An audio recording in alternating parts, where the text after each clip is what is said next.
이 이제 에스겔서는 이스라엘 백성들이 포로로 잡혀간 후에 보여주신 환상인데, 특별히 포로 중에 있었던 에스겔을 환상 가운데서 예루살렘으로 다시 데려가셔서 보여주신 그런 환상입니다. 특별히 이제 우리가 살펴볼 내용들이 이 성전 환상이 아주 중요한 의미들이 많고 또 주시는 은혜도 굉장한 내용이라고 할 수 있습니다. 하나님께서 보여주신 그 성전 조감도는 이전에도 없었고 앞으로도 없는, 사실은 이 지상에서는 새로 건물로 만들어지는 성전은 절대 아닙니다. 특이한 형태의 성전을 포로 중에 있는 이스라엘 백성들에게 보여주시면서 그 성전 문으로 하나님의 영광이 다시 들어가시고, 그리고 그 성전 안을 가득 하나님의 영광이 채운 이야기가 나옵니다. 그리고는 좀 있다가 그 성전 문 지방에서 물이 새어 나와서 큰 강을 이루고 좌우에 열매가 맺히는 나무들이 자라게 되고, 바다를 덮어서 죽은 바다를 많은 물고기들과 생물들이 사는 살아있는 바다로 다시 만드시는 이야기가 기록이 되어 있습니다. 이 환상이 에스겔이나 포로 중에 있는 이스라엘 백성들에게 정말 은혜가 되고 위로가 되는 이유는, 같은 성경에 있는 에스겔 10장에도 성전 환상이 한 번 더 나옵니다. 먼저 나오는데 그 10장에 나오는 성전 환상에서는 하나님께서 성전을 떠나시는 환상을 보여주신 것입니다. 그러니까 다시 이 환상을 역으로 해서 그 떠나셨던 성전 안으로 다시 들어가시는 저런 정도의 그림이 될 텐데, 저 환상은 이스라엘 백성들에게 하나님께서 자기들에게 돌아오신다는 확신을 주기에 충만한 환상이었기 때문에 이 환상이 참 의미가 있는 것이라 할 수가 있습니다.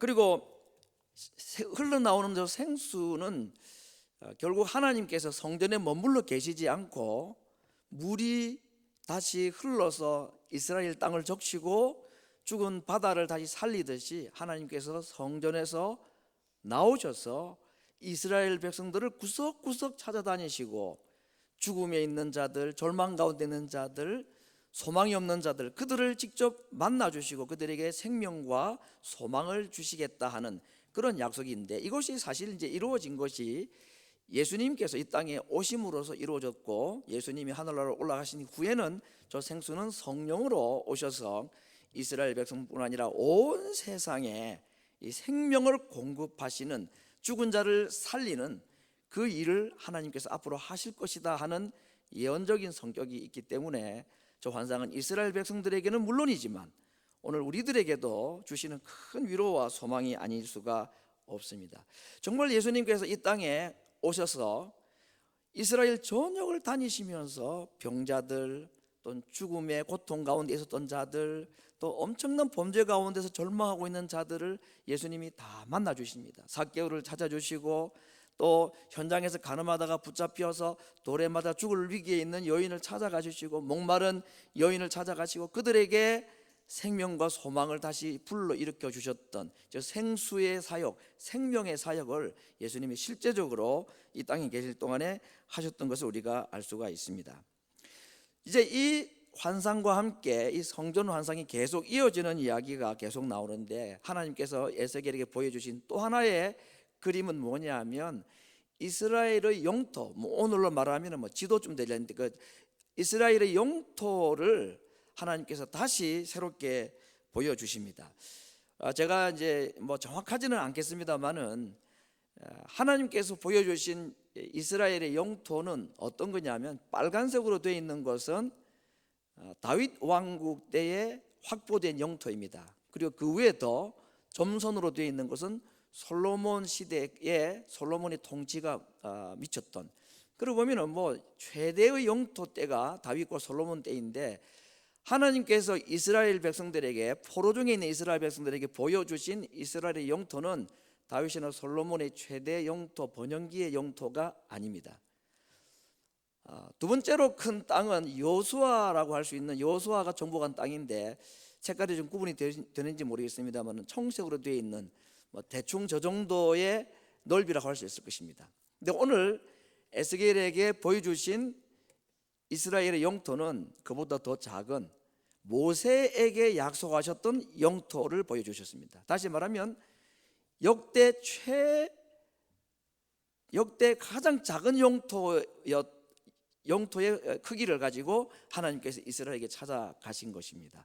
하필 좀 더 큰 넓은 영토 때에 솔로몬 때의 영토를 보여주시지 않고 왜 저 넓은 땅 두고 좁은 모세에게 주신 저 땅을 하나님께서 다시 회복시켜 주시겠다는 약속으로 주셨을까?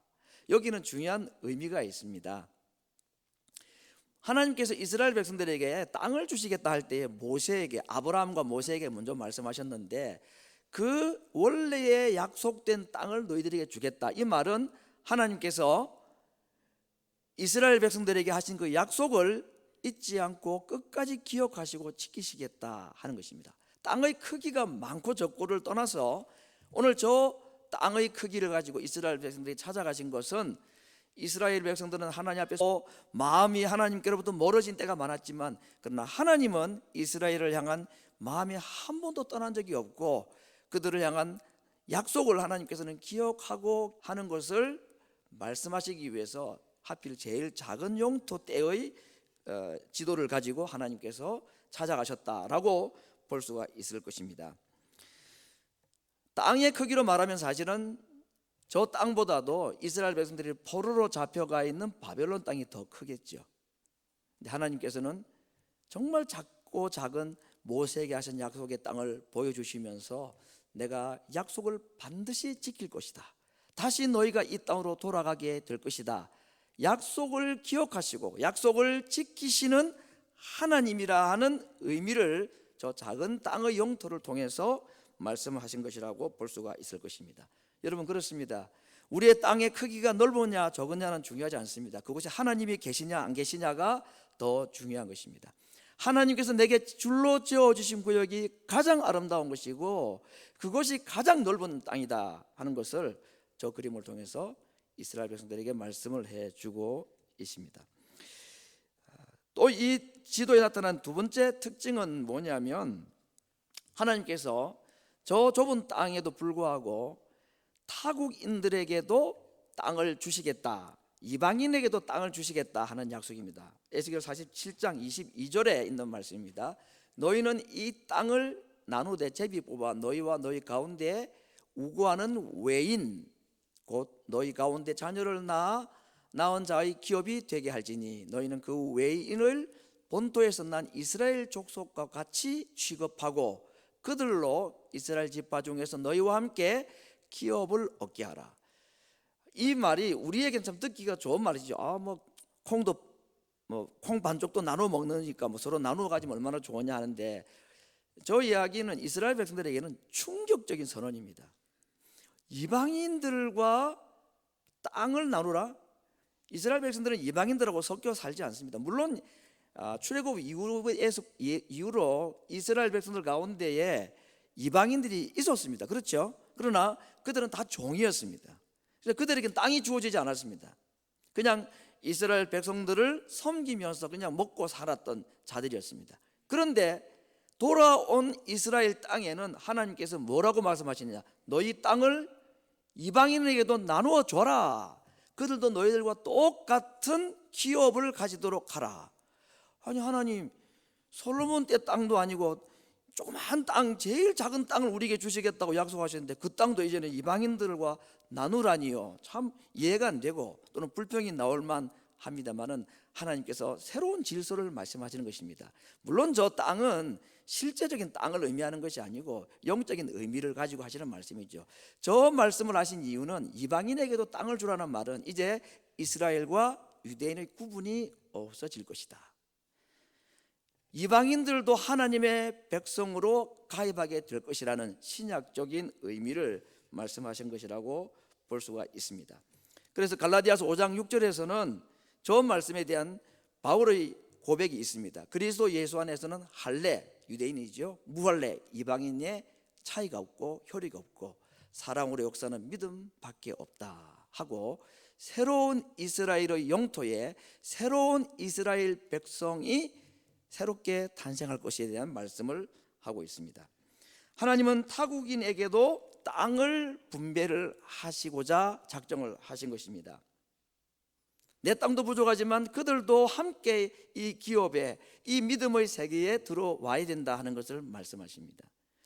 오늘 아침에 우리가 먼저 한번 기억할 것은 하나님께서 새롭게 회복하시고자 하는 하나님의 땅, 하나님의 나라에 대해서 타국인, 이방인들도 함께 참여하는 나라를 하나님이 말씀을 하고 계십니다. 이것이 하나님이 꿈꾸시는 새 이스라엘, 새 예루살렘의 모습, 오늘 교회의 모습이어야 된다 하는 겁니다.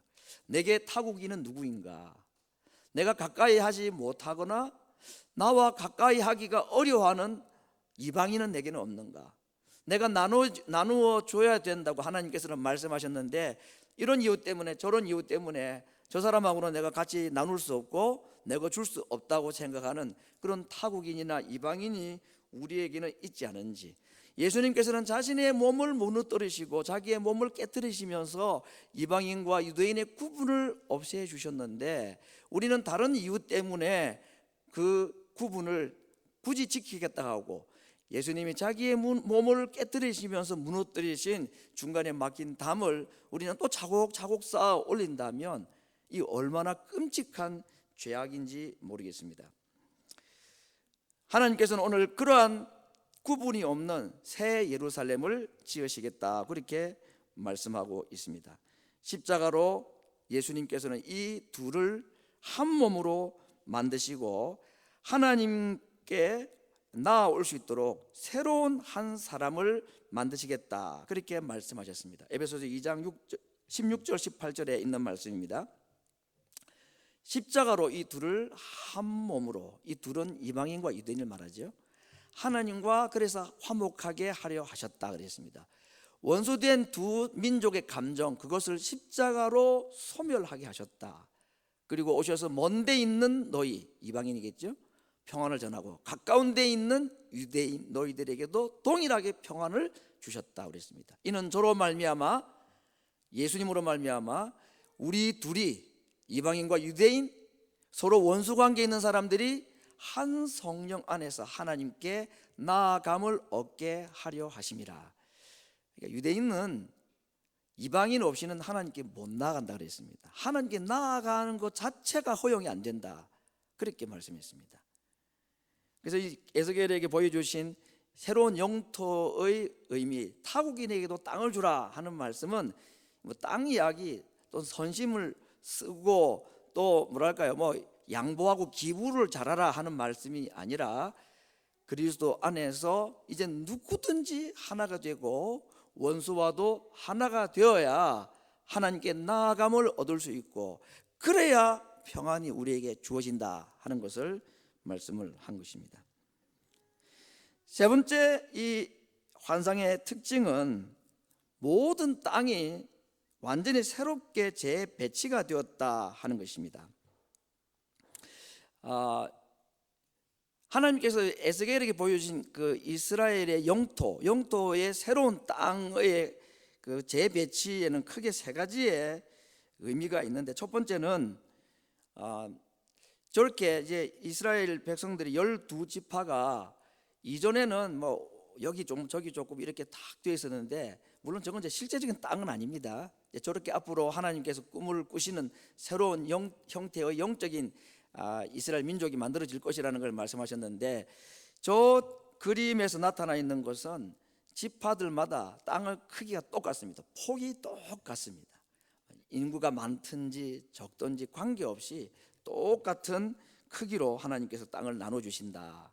이 말은 이제는 지파들 안에도 큰 자 작은 자가 없이 서로 구분이 없이 차별이 없는, 예수님 안에서는 기득권자도 없고 또 손해볼 자도 없이 이제는 모든 사람이 동일한 하나님의 백성으로 인정을 받게 될 것이다. 차별이 없는 영적인 새로운 하나님의 백성들로 하나님이 만드시겠다 하는 의미가 있고, 두 번째는 이제 초록색으로 되어 있는 저부, 연두색으로 되어 있는 부분이 북이스라엘을 상징하는 나라 지파들이죠. 그리고 이제 밑에 분홍색으로 되어 있는 것은 남쪽 유다를 뜻하는 것입니다. 그런데 저건 여러 가지 의미에서 맞지가 않죠. 원래는 북이스라엘은 몇 지파였습니까? 10지파이고 남유다는 2개 지파였습니다. 근데 지금 보니까 7대5로 나눠졌습니다. 가장 큰 차이는 잘 안 보이실지 모르겠는데 북쪽에 이제 이 그린 색깔의 제일 밑에 있는 첫 번째 있는 지파가 유다 지파입니다. 여러분, 유다 지파는 원래 남쪽 왕국이죠. 그렇죠? 예. 그리고 밑에 이제 베냐민은 뭐 남쪽 왕국이 맞는데 땅의 위치가 서로 바뀌어 있습니다. 왜 저렇게 뭐 이전의 왕국과도 다르고 숫자도 다르고 위치도 다 다르고 이렇게 했느냐? 이 말은 이제는 하나님께서 남과 북의 구분을 없애시겠다 하는 것입니다. 오랫동안에 서로 나누어져 있고 서로 반목하고 이방 나라들과 싸워도 이기내기가 벅찬 그 전쟁을 경험해야 될 이들이 자기들끼리 싸우고 그렇게 했었습니다. 앞서거니 뒤서거니 범죄하고 우상숭배하고 어떨 때는 죄를 짓는데 서로 손을 잡기도 하고 남북 이스라엘이 어떨 때는 다른 나라와 손을 잡아서 남쪽을 공격하고 북쪽을 공격하고 이렇게 서로 엉망이 되었던 두 나라를 다시 하나로 만드시겠다. 거의 한 400년 만에 남북이 분열되고 난 후에 한 400년 만에 하나님이 저 두 나라를 다시 하나로 만드시겠다는 것이 저렇게 이상한 형태의 이전에 없었던 새로운 형태의 지파 구성에 대한 지도의 두 번째 의미라고 할 수가 있습니다. 세 번째는 성전 가운데 이게 보라색 띠론에 있는 가운데 있는 저 영역을 말하는 것인데 저 구역은 성전이 있고 그리고 새로운 형태의 성이 하나 만들어진 땅이라는 것을 보여줍니다. 다음 장면을 보면 좀 더 구체적으로 알 수가 있는데 저 분홍색 띠의 맨 중앙은 저런 식으로 되어 있습니다.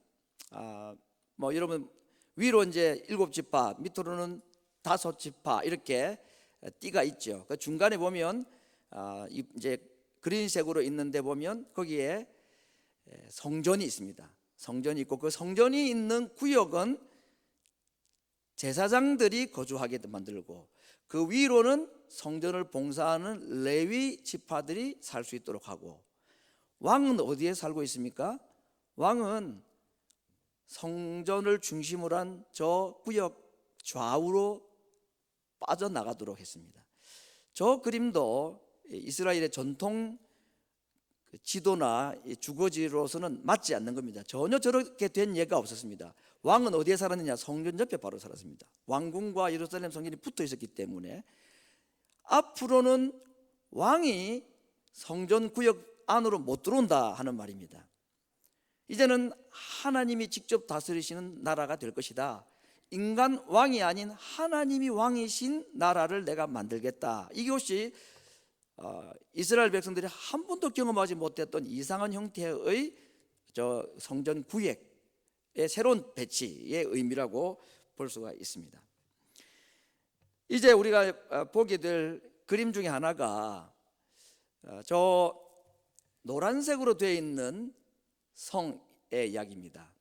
저건 성전 밑에 있는 구역인데 저 성에 대해서 오늘 읽었던 본문 마지막 부분이 이거 이야기를 하고 있습니다. 제가 이제 다시 그림을 정리를 했습니다. 지금 성전이 가운데 있고 밑에는 성읍이라는 게 있죠. 그리고 제일 큰 사각형은 3번 저렇게 되어 있는 것은 여호와께 드려진 예물로 드려진 성이라 에스겔서는 그렇게 말했습니다. 1번은 성전이고 2번은 오늘 본문에 여호와 삼마라고 불리는 하나님이 계시는 새로운 성읍, 뭐 예루살렘을 말할 수도 있고 새 예루살렘이라고 말할 수 있는데 성읍이고 그리고 그보다 더 넓은 3번 하나님께 바쳐진 이 새로운 전체 성을 이렇게 오늘 본문 성경은 그렇게 구분을 하고 있습니다. 여러분 이 1번, 2번, 3번 성전과 성읍과 여호와께 예물로 드려진 성 저 세 가지의 공통점이 있습니다. 그건 뭐냐면 세 가지가 다 정사각형으로 되어 있는 구조다 하는 겁니다. 가로 세로의 길이가 똑같습니다. 이런 구약 성경에 가로 세로 길이가 똑같은 것이 아주 드물게 나옵니다. 성전 중에서도 지성소가 그렇습니다. 지성소의 사이즈가 가로 세로가 똑같습니다.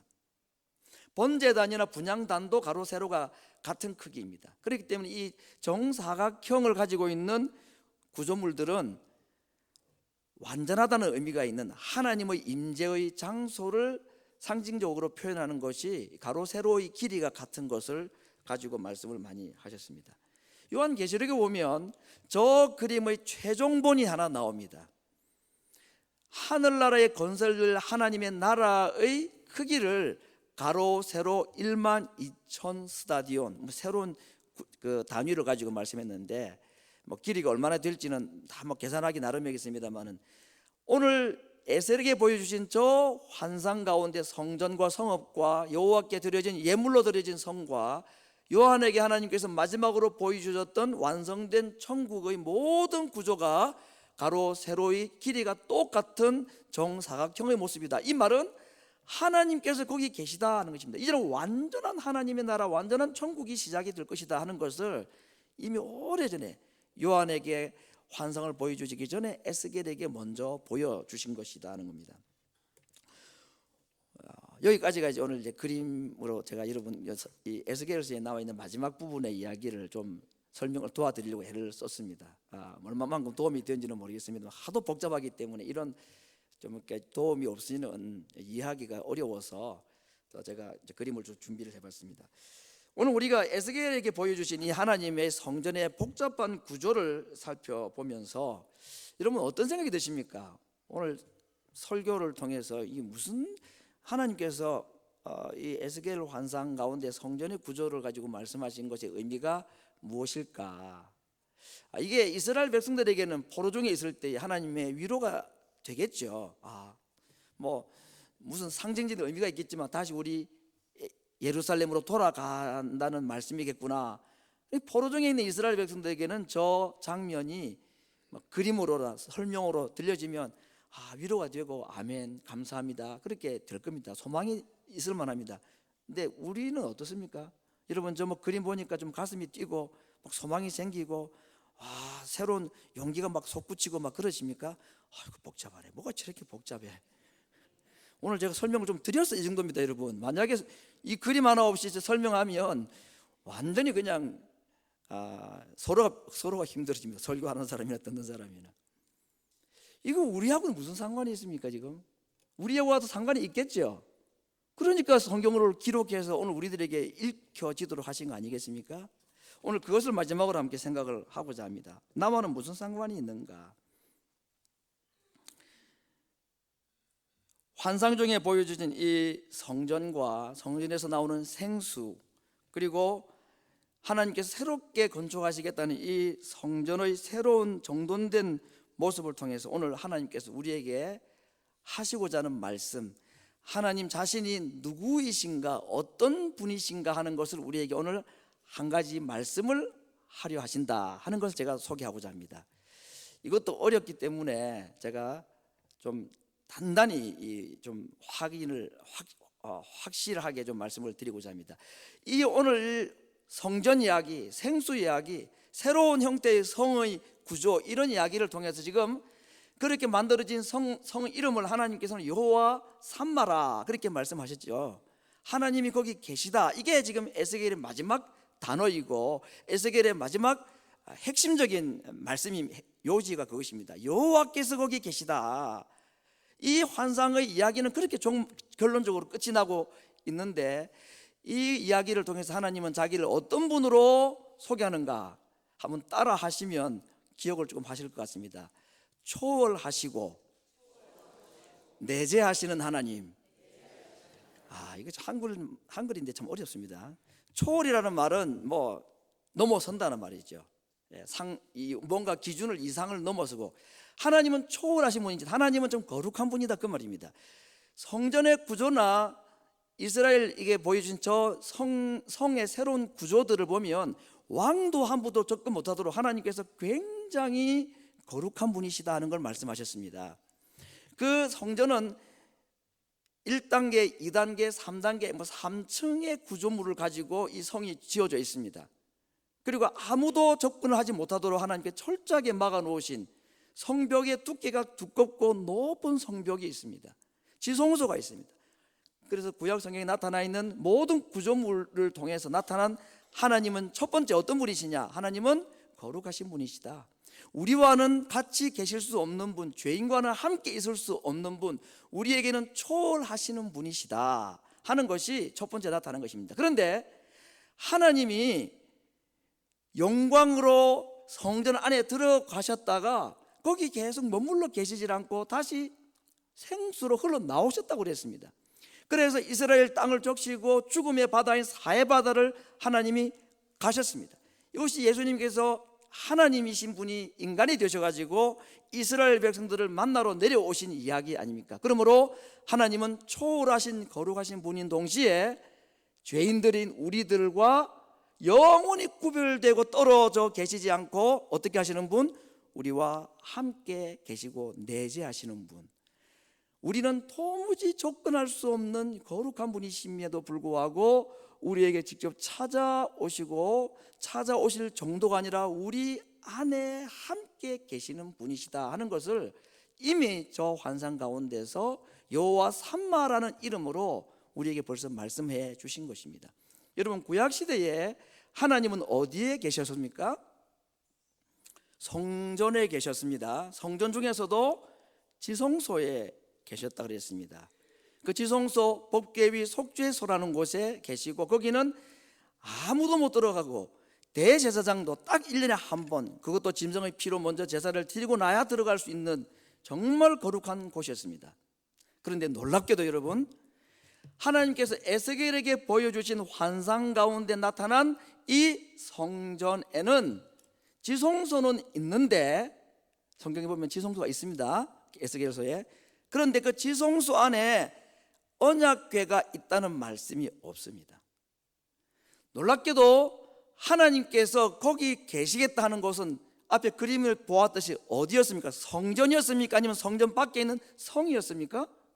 성전이 아니었습니다. 하나님께서 에스겔에게 이 성전과 성읍의 환상을 보여주신 이유는 이제 더 이상 하나님께서 성전 안에만 머물러 계시고 죄인들과 분리되고 인간들에게 초월해 계시기만 하시지 않고 이 땅의 인간들과 죄인들에게 찾아오시고 그들에게 내재하고 계시고 그들과 함께 있는 하나님으로 오시겠다 하는 약속을 하시고 하나님이 그런 다짐을 하신 것입니다. 누구에게? 죄를 짓고 벌받아서 바벨론의 포로로 끌려간 이스라엘 백성들에게 내가 거기 있겠다. 죄로 말미암아 무너진 그 예루살렘 성전, 예루살렘 성에 성문도 무너지고 성벽도 무너지고 성전도 다 폐허가 되어버린 그곳에 새로운 형태의 성전과 성읍을 건축하시고 이제는 하나님께서 죄인들과 구분되어서 따로 계시지 않고 내가 너희들과 함께 있겠다 하고 약속하신 것이 이 그림의 가장 강력한 은혜의 이야기인 것입니다.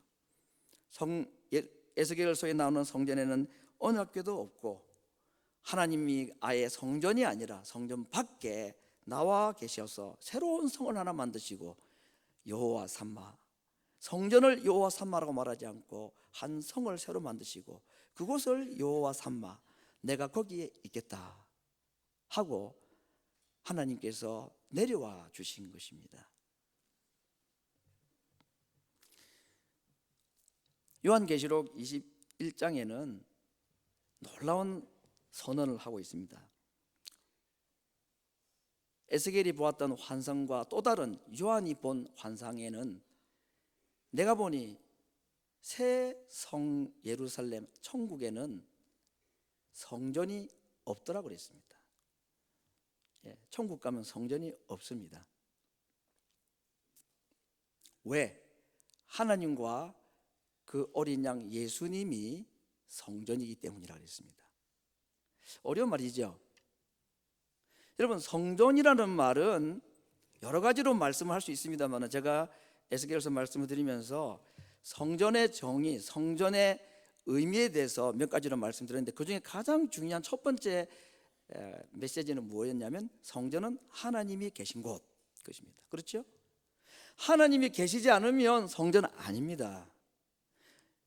구약시대로 말한다면, 에스겔 이전으로 말한다면 지성소 안에 법궤가 없으면 하나님이 성전에 안 계신 거죠. 그 법궤 없으면, 뺏기면 아무리 좋은 건물로 지어도 그건 성전은 아닙니다. 왜 그렇습니까? 그곳에 하나님이 안 계시기 때문입니다. 성전은 하나님이 계신 곳이어야 한다 하는 것입니다. 천국에 왜 성전이 필요가 없을까요? 천국에 하나님이 계신데 성전이 따로 필요 있습니까? 예수님은 하나님이 함께 계신 성전이셨습니다. 그렇죠?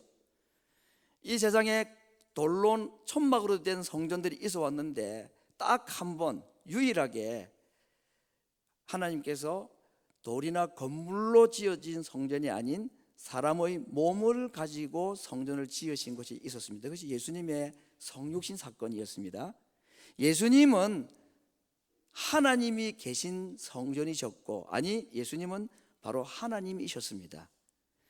그러니까 생각해 봤습니다. 예루살렘 성전이 무너졌습니다. 나중에 예수님이 말씀하셨죠. 돌 하나가 돌 위에 겹놓이지 않고 성전이 무너지리라. 물론 로마 군대에 의해서 무너진다는 일어날 미래에 대한 전쟁 이야기를 하신 말씀이기도 하지만은 예수님이 그 거대한 헤롯 성전을 보고 성전이 무너질 것이다 그렇게 말씀하셨습니다. 이게 무너져야 된다 그 말이죠. 왜 성전이 무너져야 될까요? 내가 성전이니까. 아니 참 성전이 왔는데 돌 성전이 뭐가 필요하냐는 얘기죠. 성전은 건물이 아니고 하나님이 계신 곳, 그곳이 성전이라는 것입니다. 포로 중에 자기 백성들을 하나님께서는 찾아가셔서 그들이 한 번도 들어보지도 못하고 보지도 못했던 기이한 형태의 성전 구조와 땅을 이상한 형태의 지도를 그려가지고 이스라엘 백성들을 찾아가셨습니다. 그리고 그곳을, 그 성을 여호와 삼마라고 불러주셨습니다. 철저하게 망해버렸고 또 앞으로 이스라엘 백성들에게 엄청난 고통이 따를 것이라는 멸망의 이야기로 가득 차 있는 에스겔, 이 무시무시하고 무거운 에스겔서는 여호와 삼마, 여호와께서 거기 계시다 하는 단어로 끝이 납니다. 지금 이스라엘 백성들은 바빌론의 포로로 잡혀온 상태입니다. 두 곳 예루살렘 성전과 성과 성벽은 모두 불타고 폐허가 되었고 하나님도 그곳에 계시지 않습니다. 그런데 하나님께서 말씀하십니다. 내가 거기 있겠다. 하나님이 계신 곳이면 성전이 있든 성벽이 없든 상관없이 그곳이 성전인 것입니다. 하나님이 계신 곳이 성전입니다. 그리고 그곳은 천국입니다. 예루살렘 성전 지성소 법궤 위 속죄소에 계셨던 하나님이 지금은 오늘 우리들이 살고 있는 이 시대에는 어디를 성전으로 삼고 어디에 계실까? 예루살렘 성전일까요? 천국일까요? 모든 곳이 하나님이 계시겠지만 천막과 돌로 된 성전을 지나서 육체로 성전으로 오신 예수님 이후에 하나님이 지금 지성소로 자기의 성전으로 삼으신 곳을 오늘 성경 몇 구절을 제가 소개하고자 합니다. 첫 번째 고린도전서 6장 19절 말씀, 하나님이 계시는 성전, 너희 몸이 너희가 하나님께로부터 받은 바 너희 가운데 계신 성령의 전인 줄을 알지 못하느냐. 우리 몸이, 우리 마음이 하나님이 계시는 성전이라 그랬습니다. 두 번째, 하나님은 어디에 계실까? 어디를 성전으로 삼으실까? 요한 1서 4장 12절 말씀, 어느 때나 하나님을 본 사람이 없어도 만일 우리가 서로 사랑하면 하나님이 우리 안에 거하시고 그의 사랑이 우리 안에 온전히 이루느니라. 하나님은 어디를 성전을 삼기를 원하십니까? 내 육체뿐 아니라 이제는 하나님을 믿는 하나님의 백성들의 모임인 우리, 그걸 교회라고 말합니다. 그곳을 하나님은 성전으로 삼기를 원하십니다. 내 안에 믿음으로 하나님이 계신데, 믿음으로 하나님이 내 안에 계신 육체적인 성전, 나 개인이 하나님을 모신 성전된 우리들이 모인다고 하나님이 우리 가운데 그냥 자동으로 계시지는 않습니다. 하나님은 예수님을 믿음으로 말미암아 예수님을 마음에 영접한 자들에게는 영원히 떠나지 아니하도록 그 몸을, 그 육체를 하나님은 성전으로 삼으신다고 하였고, 이 땅에서 우리의 몸이 무너져도 하나님께서 성전된 우리 몸을 다시 하나님이 계신 완전한 성전인 저 하늘나라로 데려가실 것입니다. 그러나 하나님께서 정말 있고 싶어 하시는 또 다른 성전이 하나 있는데, 그것은 하나님을 믿는, 그래서 그 속에 하나님이 계신 성도들이 모인 그 무리 속에 또 다른 성전을 삼으시기를 원하시는데, 이 성전은 사랑으로 지어지는 것이라 그랬습니다. 하나님을 본 사람이 누가 있습니까? 그러나 우리가 서로 사랑하면 우리 가운데 하나님이 계시다는 것을 우리가 알게 된다, 보게 된다고 말씀했습니다. 이것이 하나님께서 꿈꾸시는 성전입니다. 우리 가운데 임하신 하나님.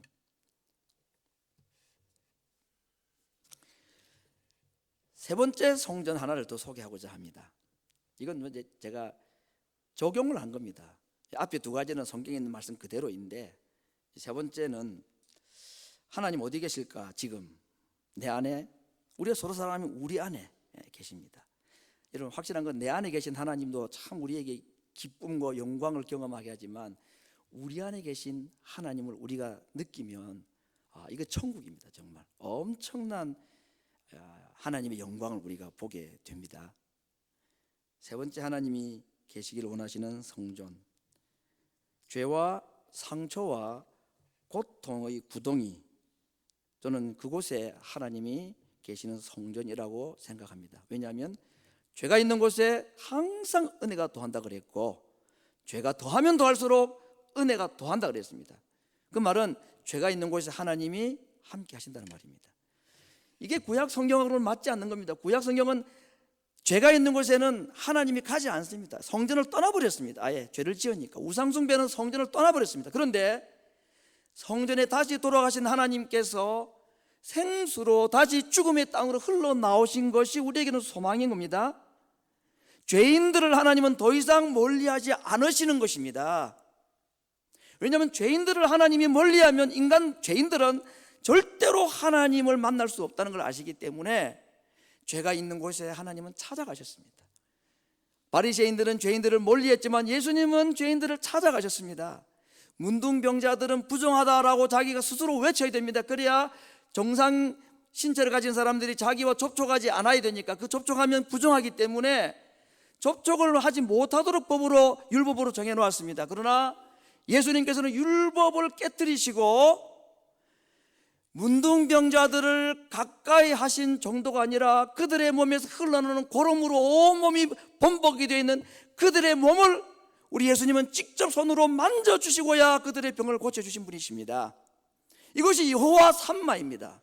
죄가 있는 곳에, 고통이 있는 곳에, 외로움이 있는 곳에, 절망이 있는 곳에, 그곳에 하나님이 함께 계시고 하나님은 일부러 그곳에 찾아가셔서 그곳에서 자기 백성을 만나주기를 원하십니다. 성전은 어떤 곳이라고 그랬습니까? 하나님이 계신 곳이면 성전입니다. 성전은 어떤 곳입니까? 하나님을 만나면 그곳이 성전이고 그곳이 천국입니다. 그러므로 예수님을 믿음으로 내 마음에 하나님의 나라가 이루어지고, 우리가 서로 사랑할 때 우리 가운데 하나님이 성전 삼으시고, 더 감사하게도 놀랍게도 죄가 있을 때에, 상처가 있을 때에, 외로움이 있을 때에, 절망이 있을 때에, 그때도 하나님이 그 어떤 때보다 우리에게 가까이 계시다 그랬습니다. 아픈 것도 서럽고 힘든 것, 고통스러운 것도 서러운데, 이보다 더 서러운 게 뭔지 아십니까? 죄와 상처와 고통이 있음에도 불구하고 그곳에 가까이 와 계신 예수님 못 만나면 그건 더 억울한 겁니다. 그거야말로 서러운 것입니다. 차라리 아픈 게 낫고 고통이 낫지요. 내 속에 가까이 고통 가운데, 상처 가운데 나를 그 어떤 때보다도, 모든 사람은 문둥병자를 피해갈 때에 주님은 찾아가시고 그의 몸을 손으로 잡아주신 분이 오늘 이 땅에서 여러 가지 이유로 죄 때문에, 상처 때문에, 고통 때문에, 절망 가운데 살아가는 자들을 하나님은 멀리지 않으십니다. 성전에서 나오셔서 죽음을 향하여 생수가 되어 가셔서 그들을 만나 주시고 그들을 살려 주신 하나님이시기 때문에 구약시대에 있었던 하나님이 이제는 예수님으로 이 땅에 오셔서 죄 가운데 있는 자들을 찾아가셨듯이 오늘도 하나님은 우리의 가까운 고통 가운데 가까이 와 계신 것입니다. 그러므로 예레미야의 구덩이, 요셉이 빠졌던 구덩이나 감옥, 또 엘리야가 고통 가운데 부러졌던 그 호렙산의 동굴, 욥의 고통의 장소, 모든 곳이 성전이었습니다. 왜냐하면 거기에 하나님이 계셨고 그들은 예배 없이 고난의 구덩이 가운데서 하나님을 만났기 때문인 것입니다. 죄와 상처 가운데 오늘도 우리를 멀리하지 않으시고 부르면 말씀하시고 들어주시는, 그래서 그 이름을 성령, 보혜사, 파라클레이토스, 내 옆에서 나의 이름을 불러주시는 분이라는 뜻이 성령이라는 단어의 의미입니다. 우리가 하나님의 이름을 부를 때에 하나님이 들으시고 우리에게 가까이 찾아와 오셔서 우리에게 함께 해주시는 곳, 그래서 거기에 또 다른 성전이 이루어지도록 하나님은 하기를 원하신다 하는 약속입니다. 어둠과 절망과 죽음의 이야기로, 멸망의 이야기로 시작되었던 에스겔, 심지어는 하나님께서 떠나버렸던 성전의 모습을 보여주셨지만 하나님이 다시 들어가시고 다시 거기서 생수가 되어 자기 백성들을 만나주러 나오셨던 예수님의 사랑 이야기, 하나님의 사랑 이야기, 여호와 삼마. 성도 여러분, 바로 그곳이 하나님이 계신 곳입니다. 내 속에도 계시고 우리 안에도 계시길 원하시고, 아무도 알지 못하는 고통 가운데 있을 때에 그때 하나님이 그 어떤 때보다도 가장 내게 가까이 계신 때입니다. 그 하나님 만날 수 있기를 바랍니다. 그 고통 가운데서도 하나님 못 만나는 것은 너무너무 억울한 일 아닙니까? 모든 순간에 나와 함께 계시는 그 하나님, 그래서 여러분이 가지고 있는 그 마음의 무거운 아픔이나 슬픔이나 고통의 순간에 하나님께서는 말씀하셨습니다. 내가 거기에 있다. 내가 바로 그 자리에 있겠다. 나를 부르라. 그리고 나를 만나라고 말씀하셨습니다. 하나님이 계신 곳, 그 거룩한 지성소에서 나의 상처와 고통 가운데 함께 하시는 하나님을 만나는, 생수 되시는 하나님의 생명의 역사를 오늘도 경험하여 정말로 하나님이 거기에 계셨습니다라고 고백하는, 정말 그 장소, 그때 그 순간 그 고통이 여호와 삼마였습니다라고 간증하고 고백할 수 있는 하나님의 거룩한 백성들 될 수 있기를 말씀으로 축원합니다.